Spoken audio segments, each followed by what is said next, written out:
Salut, c'est Denis. Aujourd'hui dans cette vidéo, on voit quand même un bon paquet de petits trucs. Voilà. Alors, comment te dire, il y a eu beaucoup de trucs qui sont passés ces derniers moments. Comme tu peux voir, j'ai un terreau de rempotage qui n'est pas tamisé, mais je m'en fous. Tiens, je vais juste te montrer l'évolution, tu te rappelles? Dans la vidéo qui était juste avant. C'est les laitues que j'avais repiquées, voilà. Comme ça, tu vois l'évolution. Hein, tu vois. Donc là, elles sont fondamentalement prêtes à aller en terre. Je vais en mettre quelques-unes. Comme d'hab, hein, c'est toujours tester les choses, surtout au début du printemps. On teste les choses, on passe systématiquement. On teste, on voit, on attend, allez, 48 heures, parfois 72 heures, pour voir comment ça se comporte. Là, tu as vu, en ce moment, il a refait chaud. Là, hier il fait encore chaud. Demain, aujourd'hui et demain, là on est mardi, genre, là tu verras la vidéo jeudi, donc toi là je la fais, on est mardi. Et donc demain, mercredi, il fait encore beau, et jeudi ça se casse la gueule. Mais un truc de fou, ça redescend à 6 degrés, avec des gelées qui reviennent. Donc j'en mets quelques-unes pour être certain que voilà, tout se passe bien, histoire de pas tout perdre, tu comprends bien. Donc ça va venir. La nuit, ben, en fait si tu veux, quand il fait pas trop chaud et la nuit, j'ai ce voile de forçage, tu vois, qui vient en simple. Toujours comme ça, alors c'est des petites bidouilles que je te file, hein, mais c'est loin d'être con, hein. Voilà, et puis si vraiment il fait très froid, ben, tac, t'as vu, je renforce, il est redoublé. C'est le voile de forçage que j'utilise sous la serre, en dessous, parce qu'en dessous c'est là où je vais planter, d'accord, bon. Et qu'est-ce que je vais te dire, pour l'instant il l'utilisait là, mais après il ira en dessous, donc je vais pas le redécouper spécifiquement, tu comprends. Voilà, multiple usage. Donc voilà, là-dedans dans ce petit pot, il y en a qui me posé la question la semaine dernière, je peux vous répondre. C'est du réfort qu'il y a dedans. Donc celui que j'ai récupéré, je remets dedans les racines pour qu'elles repartent afin d'aller un peu plus vite. Voilà. Et là aujourd'hui, qu'est-ce que j'ai à faire?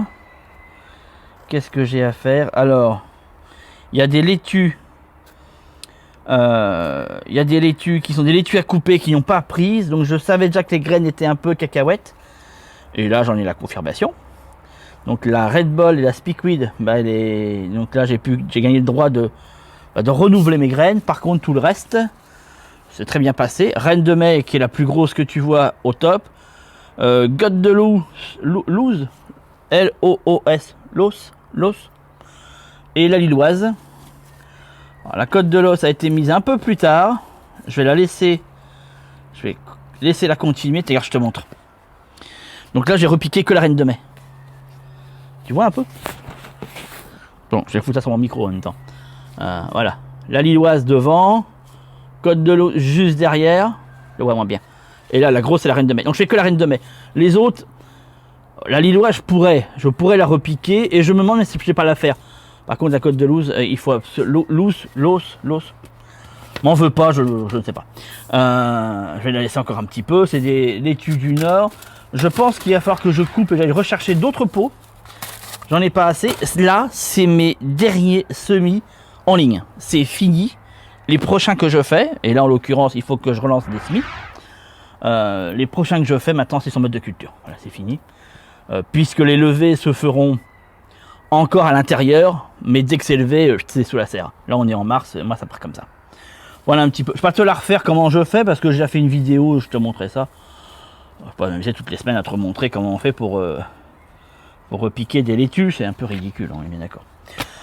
Donc le reste de la vidéo, qu'est-ce que je vais t'expliquer? Eh ben écoute, c'est très simple, je vais te mettre des images d'un... Tu sais que le problème que j'ai rencontré moi depuis le début, hein, que j'ai mon jardin, alors pas trop en France, tu as compris que j'ai deux endroits différents. J'ai un endroit qui est en France, proche de la région parisienne, et j'ai un deuxième, ben là où je suis, qui est en Belgique, proche de la frontière, hein. On n'est pas très loin de la ville de Mons, pour ceux qui connaissent.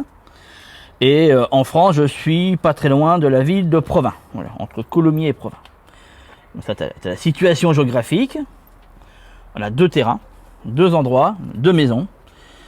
Oui, double imposition et tout ce qui va avec, oui, je sais bien. Qu'est-ce que tu veux après? Voilà. Hein. Il y a des raisons familiales derrière, hein, voilà. Rien de...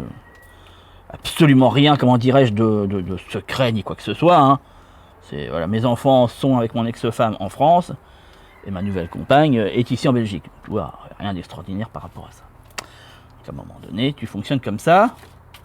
Surtout que mes gosses, j'ai pas envie de les voir uniquement, j'ai une carte partagée, tu vois. Donc voilà, c'est ce qui fait que je suis dans différents endroits et c'est très bien comme ça d'ailleurs. Moi j'aime bien, voilà. Et donc je suis, après c'est variable, parfois 15 jours en France, ou 3 semaines en France, une semaine en Belgique, des fois un peu moins, c'est très variable selon la garde que j'ai, selon différentes. Je peux te raconter toute ma vie, hein, mais voilà, selon si t'es parent divorcé, tu dois parfaitement comprendre de quoi je suis en train de parler. Sinon, bah tant pis. Alors, donc du coup, 2 terrains, et effectivement, en France, ça me fait 800 mètres carrés, en tout et pour tout, maison comprise. Et le potager en lui-même, tu te doutes bien, il fait pas toute la maison. Enfin, il prend pas toute la place, et donc du coup, il me fait un peu plus de 150 mètres carrés en tout et pour tout. Si je compte tout, on est autour de ça. Hein. En tout cas, moins de 200 mètres carrés, voilà, c'est ça que je veux dire. Uniquement la partie potager, ok. Voilà, ouais, si je compte, voilà, sans les chemins, sans les gnagnans, ça doit donner ça. Ici, j'étais beaucoup plus grand, mais comme tu as dû le voir, j'ai un chien en plus. Il faut quand même qu'il y ait de la place. Eh bien, c'est plus pour t'expliquer les raisons de tout ce que je vais t'expliquer maintenant là. C'est l'introduction, si tu veux. Et donc du coup, il y a une partie du potager que j'ai éliminé, quoi. Et je me retrouve ici qu'avec la moitié, si tu veux, de ce que j'avais. Bon, ce qui arrange pas mes affaires, tu te doutes bien. Mais après, voilà, faire des choix. Hein. Bien que le chien puisse courir un peu en jardin, un truc comme ça. Hein. Puis là, c'était pas possible parce que le potager prenait toute la place et donc le chien passait son temps à sauter par-dessus la barrière en voulant aller dans les... Forcément, si tu veux, c'est logique. Hein. Donc laisse tomber, quoi. À un moment donné, tu fais... Soit tu passes ton temps à gueuler ce pauvre chien et qu'il peut pas bouger, soit tu décides de faire autrement, et j'ai fait autrement. Ce qui fait que j'avais une 3e possibilité de terrain qui était beaucoup plus grande, que je connaissais depuis longtemps, mais qui était louée, si tu veux, qui appartient à ma femme, mais qui était louée. Et donc du coup là, j'ai pu le récupérer. On a pu le récupérer. Et mon beau-père m'a dit, tu le prends ou tu le prends pas, mais décide-toi vite. Et ça s'est fait, tu vois, en pop pop pop. Et donc du coup, je l'ai pris. Donc là, je vais mettre des images de ce nouveau terrain que j'ai pris, qui se trouve lui aussi en Belgique, en plein cœur du Borinage, qui est, je sais pas si c'est une région d'ailleurs. Le Borinage, c'est, tu me le diras si tu es dans le coin. Je sais pas comment expliquer. Je qualifierais ça plutôt comme en France comme un département. Je sais pas en fait. Oh là là, je sais même pas comment t'expliquer ça. Bref, c'est le lieu dans lequel il y a plusieurs communes qui sont. C'est très proche de la frontière française, mais c'est surtout le haut lieu dans lequel le charbonnage avait lieu, c'est-à-dire que toutes les mines de charbon étaient présentes. Donc c'est entre Flénu, Carnion, Jebap, tu vois, voilà, ce sont ces coins-là. Alors c'est assez génial parce que du coup c'est un jardin qui à la fois, contrairement, alors celui qui est en France, je suis totalement en milieu rural, mais alors la baraque est entourée de champs et de forêts. On peut pas être plus rural. Ici je suis quand même en milieu semi-rural. Autour de moi, tu l'entends, hein, voilà, il y a les vaches qui sont par là, les moutons avec. Bon là il y a la route par là. Et puis après là c'est des maisons ici, puis des maisons par là. Mais sinon derrière moi c'est forêt et champs, et devant moi c'est des maisons, mais après c'est encore des champs. Et là c'est de l'élevage, et après c'est de la garde de chevaux. Voilà. Je te ferai faire un tour à un moment donné. Je te fais faire un petit tour de tout ça, quoi. Que tu vois un peu les alentours, machin. Donc voilà, semi-rural parce que c'est comme un village. Mais il y a quand même des champs autour. Il y a le canal qui est pas loin. Voilà, bon, il y a tout ça, tu comprends. Ce qui fait que voilà. Là, par contre, ce nouveau terrain, la grosse différence, elle est que il est en milieu complètement urbain. Donc si tu veux, c'est intéressant parce que rien que pour toi, ça va te faire voir différents cas de figure. C'est toujours compliqué de se dire, voilà, en quel cas de figure toi tu es, là pour le coup, tu as les 3 possibilités. Bon, après il y a d'autres possibilités encore, oui, mais bon, voilà. Mais les 3 principales, j'ai envie de te dire ça comme ça, voilà. 3 principales cas de figure dans lesquels on peut se retrouver. Donc du coup là, le terrain en tout et pour tout, il fait 250 mètres carrés. Je mets en place en termes de potager, il va y avoir quasiment 180 mètres carrés de potager. Je pense que je vais me tirer un petit peu plus, mais après c'est fort à l'ombre. Donc bon, après ça est un peu complexe, mais je pense que je peux tirer encore un petit peu pour l'amener au moins 200 mètres carrés, mais pareil, je vais garder une partie quand même parce que il y a des moments où j'y serai quand même des journées entières. C'est quand même bien d'y emmener les chiens, tu vois. Et puis encore une fois, faut qu'ils aient la place de pouvoir y courir, machin, sans que je les retrouve au milieu des carottes. Tu vois. Donc bref, voilà, j'ai pas non plus, tu vois, mais puis ça va, franchement. Là pour l'instant, j'ai dessiné, allez, à peu près 8-10 parcelles. Je pense que je peux l'amener à peut-être une petite douzaine, entre 10 et 12 parcelles. Là, il y en a 8 qui sont dessinées. Deux de plus que je peux faire. Et je pense que peut-être que je peux l'étendre un peu. Voilà, en termes de... Alors là, qu'est-ce que j'ai fait? J'ai fait déjà un grand nettoyage, comme tu peux voir. Il y a le terrain, j'avais pas claqué squatté, mais vu qu'il n'y avait pas... L'ancien proprio n'avait pas mis de grillage, en fait, les mecs... voilà, venaient un peu, comme on dit dans le coin, ils déposaient leur brol. Et puis ils sont pas gênés. Donc du coup, j'ai passé une journée entière, si tu veux, à remplir des sacs de merde, faut dire choses comme elles sont, de canettes, de bouteilles, de tout tas de conneries. Le grand intérêt, c'est que le terrain n'a jamais été cultivé. Le mec, il le louait pour tondre une pelouse. Je me demande pas pourquoi, ni comment, ni quoi que ce soit, je ne sais pas. Voilà, il le louait, il n'y faisait rien. Je présuppose un barbecue en été, mais c'est une présupposition. Et puis voilà quoi, tu vois. Et comment te dire, et puis c'est tout quoi, voilà. Donc il n'a pas été cultivé, il n'a pas été, et tant mieux si tu veux, voilà. Ça aurait été un potager, je pense que voilà, il y aurait eu forcément, comme c'est très souvent le cas, plein de produits chimiques qui ont été mis dedans pour, tu connais la chanson, hein, voilà, parce que sinon rien ne pousse. Là c'est pas du tout le cas, c'était juste, donc tant mieux si tu veux, voilà. Ce qui fait que, alors effectivement, l'avantage c'est que j'ai une terre qui est nickel. Plein de verre, c'est une terre, j'ai pas encore fait le test du sol, mais par habitude si tu veux, par habitude on est sur du limono sableux, oui c'est ça, limono sableux, à forte tendance limonos quand même. Voilà, donc après voilà, je ferai un test pour en avoir un peu plus le cœur net. Le pH est quand même assez bas, mais c'est pas une fin en soi, j'ai connu pire, et puis de toute façon c'est pas ça qui me fait peur. On est autour de 5,5, voilà, en moyenne c'est ce que j'ai, c'est 5,5 de pH. C'est bas, mais ça va remonter parce que je vais faire en sorte que ça remonte avec mes astuces habituelles pour que ça remonte. D'ailleurs ici, fondamentalement, c'était pas plus bas, c'était pas plus haut. Hein. On était pareil, on était autour de 5,5, 6. Et aujourd'hui, je suis plus autour de 6,5, 7. Donc t'imagines, voilà.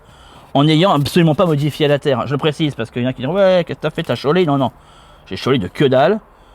Rien du tout, c'est juste à force de nourrir la terre, d'avoir un sol vivant et de nourrir la terre, voilà, par succession, comme ça, sans travail du sol, j'obtiens aujourd'hui, voilà, 6, 5, 7, ce qui est très correct pour une terre de potager, hein.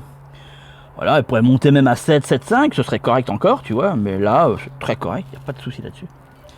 Il n'y a pas de point d'eau, donc il va falloir que là aussi, ça va être un enjeu, il n'y a aucun point d'eau, donc ça va être récupérateur d'eau qu'il va falloir que j'installe.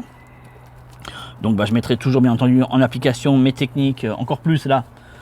C'est fait un peu comme en France, hein. En France aussi, j'ai pas l'eau courante, donc c'est le même principe. Hein. Donc c'est juste une redite de ce que j'ai en France.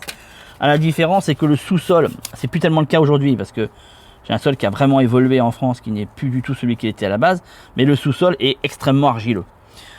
Du coup, il y a quand même une retenue d'eau qui se fait en été. Bon, là on est sur limono sableux.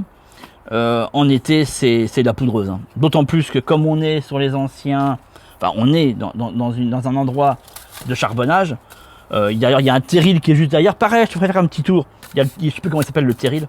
Bref, donc la terre est quand même très noire. Oui, il y a aussi, bien sûr, c'est limoneux parce que c'était des marécages. Mais il y a aussi le charbon qui est là, quoi. Et là, tu le sens dans la terre que le charbon est quand même présent et qu'il y a eu, voilà, des décennies de retrait de charbon de la terre. Donc ce qui fait que ouais, en plein été, si tu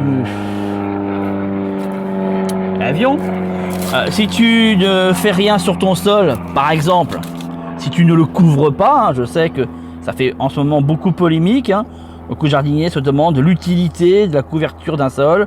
Est-ce que c'est vraiment utile quand tu sais que ça attire les limaces, les machins, toutes les conneries qu'on sort autour de ça. Là concrètement, si tu ne pailles pas ton sol ou si tu ne couvres pas ton sol, c'est extrêmement simple, hein, tu as de la poudreuse, hein, c'est de la poudre. Donc voilà, t'as rien qui peut Faut que je fasse gaffe quand je m'approche de trop parce que quand même, tu vois, c'est... Boum. Coup de boule à la serre. Bref, là-dedans je sélectionne, hein, si tu te demandes qu'est-ce que je suis en train de faire, je sélectionne les meilleurs pieds. Les pieds un peu chétifs, je les dégagerai. Afin d'avoir le nombre de pieds nécessaires. L'autre côté, j'ai rempli une barquette plus une demi. Là, si j'obtiens une barquette, c'est très correct. Hein. Donc ça te donne à peu près l'idée. Ce que je fais, j'ai combien là? Avec l'autre, j'ai 1, 2, 3, 4, 5, 6, 7, 8, 9, 10, 11, 12, 13, 14, 15, 18, 19, 20, 21, 22, 23, 24, 25, 26, 27, 28, 29, 40, 1, 2, 3, 4, 5, 6, 7, 8, 9, 10, 11, 12, 13, 14, 15, 16. Ça fera ma 16e. 16e, ouais, j'en mets une vingtaine à peu près, 20 à 25 par... c'est correct, hein. 20 à 25 pieds de laitue qui vont être mis en terre tous les 15 jours. Et encore, là, c'est les premières, c'était que... mais là, il va y avoir un petit peu plus. Ça veut dire que je vais avoir un ravier complet de reine de mai, un ravier complet de laitue à couper, t'as compris, hein. Faut te la faire jusqu'au bout. Donc du coup, ça va, au niveau des laitues, les limaces peuvent en bouffer, il n'y a pas de problème. Donc voilà, donc à suivre, tout ça, ça va être à suivre. Là, j'ai fait les tests. Je te montrais sur les images, hein, j'ai fait les tests de... Bon, je sais pas si les images vont suivre, hein, dans le défilé, hein, mais j'ai fait les... Tiens, c'est marrant ça. J'ai une petite larve, tu la verras pas, j'ai une petite larve d'hanneton qui était dans mon... Je l'ai remis dans le sol. Ah, qu'est-ce qu'il a fait? Il remet des larves d'hanneton dans son sol, mais il est fou. Oui, quand tu vois le nombre de vidéos de jardiniers qui te montrent, ravis de te montrer ça, je crois que c'est aussi palpitant à montrer quelque chose pareil, enfin je trouve ça même bref. Le fait qu'il récupère les larves d'hanneton pour les noyer, des trucs comme ça. Enfin, il y a toujours un côté un peu bestial dans noyons les hannetons, brûlons les hannetons, jetons par-dessus les fenêtres les limaces. Bref. C'est très spartiate tout ça quand même. C'est une larve d'hanneton. L'année dernière, c'est par phase. Hein, c'est par... Donc cette année, il y aura plein d'hannetons, forcément, qui vont s'envoler au printemps, tous les soirs, ce qui fait bien marrer les chiens, généralement. Voir les hannetons revenir dans la terre le soir, plutôt, excuse-moi. Ils reviennent dans le sol, donc... Bon, ce qui est un peu moins plaisant, c'est que une fois, tu te les prends dans la tronche, mais bon. Donc voilà, test, je disais pH, luminosité, donc ombre et lumière, au niveau du terrain, tout le repérage, il est fait. Mise en culture très rapide. J'ai vraiment besoin de mettre ça en culture. Le terrain, je le connais, je connais les points d'ombre, les points de lumière. L'idéal aurait été que je lance les parcelles, que je crée les parcelles et que je laisse tout s'installer pendant un an et mise en culture que au bout d'un an. Là, fondamentalement, je ne pourrais pas le faire parce que j'ai besoin vraiment de produire. Je manque de place et j'ai vraiment besoin de produire et en définitive, tu te doutes, besoin de bouffer aussi. Donc voilà, ça se fera comme tous mes terrains se sont faits, hein, les choses se feront au fur et à mesure. Je pense que je vais laisser comme ça. Est-ce que j'en fais quelques-unes de plus? Ah ouais, quand même, t'en fais voir. 1, 2, 3, ça m'en ferait 4, 5, 6, celle-là elle est belle aussi, 6, 7, 8 et un 9, voilà. Ces deux-là, je les utiliserai pas. Hop. Donc, il faut aller chercher, bien sûr, des nouveaux pots, pas que je n'en ai plus. Voilà, rien de plus à te dire. Qu'est-ce que je fais ici? Voilà, donc je te montrerai au fur et à mesure, bien entendu, tout le détail que je fais dans ce jardin, tout ce que je fais, tout ce qui... les parcelles, elles sont tracées. Je sais même pas si j'ai fait des photos ou pas, mais je vais t'en faire. Donc tu les verras dans les prochaines éditions. Et puis photos. Quoi d'autre? Non, c'est tout. Hein. Ça c'est mort, c'est acheté. Ces petits pots là, ils sont foutus. Donc je vais les dégager. Je vais les dégager. Ça va retourner pour l'instant à l'intérieur. Ça, ce sera un pot de plus. Hop. Et puis ma foi, non, c'est bon, c'est tout ce que j'avais à dire. Donc création de parcelles, mise en culture logiquement, autour de mi-avril, début mai. Voilà, c'est ce que j'ai prévu. Voilà, pas avant, parce qu'avant la terre sera pas prête. Il n'y a pas de motoculteur qui sera passé dedans, tu t'en doutes. Il n'y a pas de retournement de terre à la bêche ni quoi que ce soit.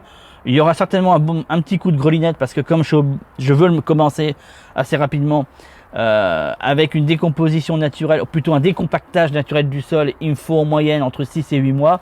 Là, je manquerai de temps, donc je vais accélérer le mouvement avec un coup de grelinette.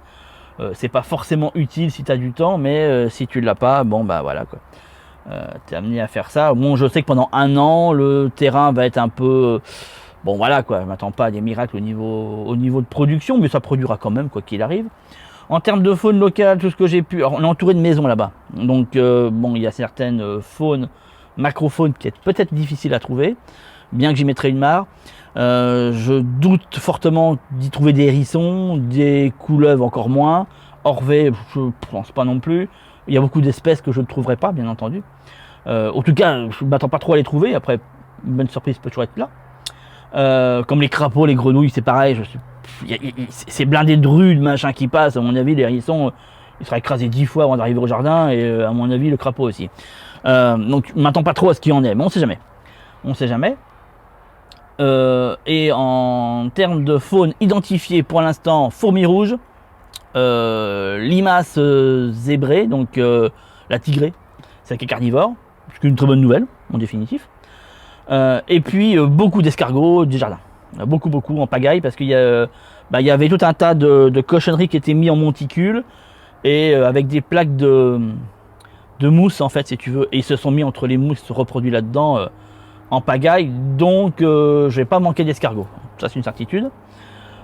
Et pour les plantes qui sont présentes, je pense que je ferai un petit inventaire avec certainement une petite vidéo spéciale autour deuxième avion. Autour de, je te jure, il y a des jours que je fais des vidéos, il n'y a rien, et puis il y a des jours, ça n'arrête pas. Qu'est-ce que je voulais te dire? Et avec... putain, je perds le fil de mes mots, je te jure. Et ouais, une petite vidéo autour de la bioindication. Là, fondamentalement, ce sont des plantes de sol sableux, avec un pH quand même pas trop élevé, et puis bien entendu compacté.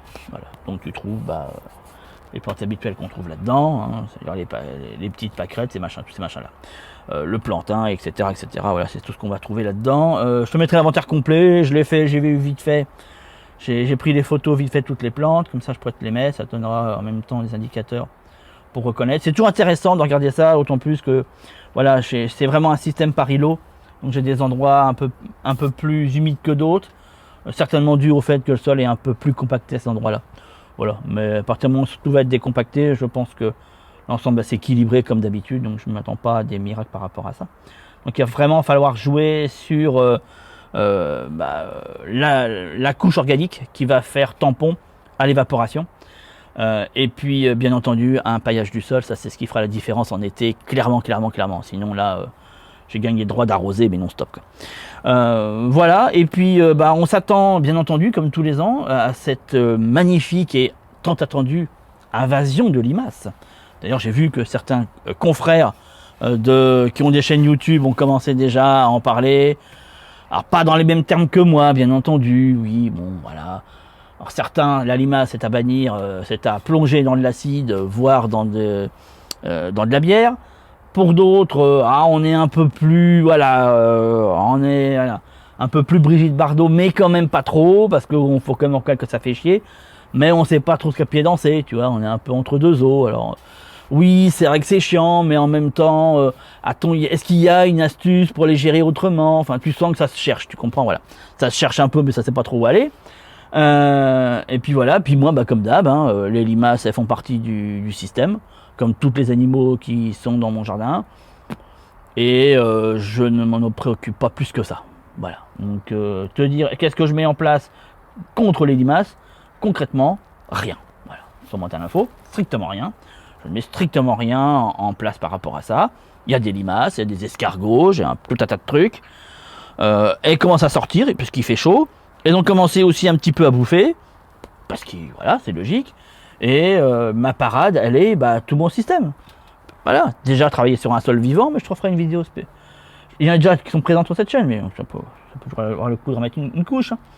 Voilà, bon, les limaces ne m'embarquent pas toute ma production. Je ne passe pas mes nuits avec une lampe frontale à les prélever dans un seau, absolument pas, je les laisse vivre leur vie. Enfin voilà quoi, donc rien de plus. Bref, je te laisse là-dessus. Comme d'habitude, dans la description, tu as un lien qui t'amène vers à la fois mon système privé qui est les emails et la messagerie Telegram. Rejoins-moi là-dessus parce que en plus là-dessus, tout le détail, j'ai envie de te dire, pas forcément heure par heure, mais en tout cas jour par jour est présent là-dessus. Voilà, donc si tu veux vraiment voir tous les petits détails, les petits machins, c'est là-dessus que je le mettrai. Là, ce sera un résumé que je mettrai ici de cette aventure-là. Comme ça, voilà. Et puis, tu as comme d'habitude toutes mes astuces, tous mes tours de main, tout ce que je mets en place et que je ne dis pas sur YouTube parce que c'est comme ça. Parce que on peut, toi, tu as déjà quasiment une demi-heure, je viens de faire là. Donc voilà, je peux pas non plus en faire 36 heures. Et puis je te donne rendez-vous là-dessus, dans l'inscription, tu as le lien. Abonne-toi si c'est pas encore fait. Le pouce, j'allais dire le pouce rouge, mais le pouce rouge, je t'aimerais habituer voir ces connards de pouce rouge là, que du coup je pense qu'à ça. Bref, mais ce que tu veux. Et puis à très vite, ciao ciao.